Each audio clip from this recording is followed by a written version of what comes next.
கோணகாலியா? எனக்கு கோணக்கால் உங்க எப்படி தெரியும்? நீ கால் நேரா வைய. எங்க காட்டு?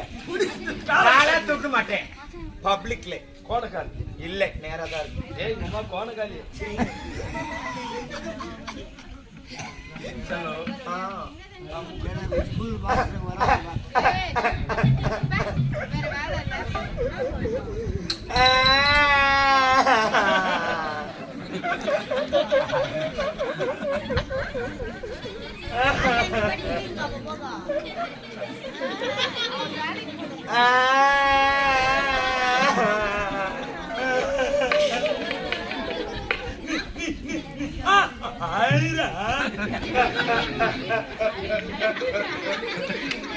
பயன்பாடுகள்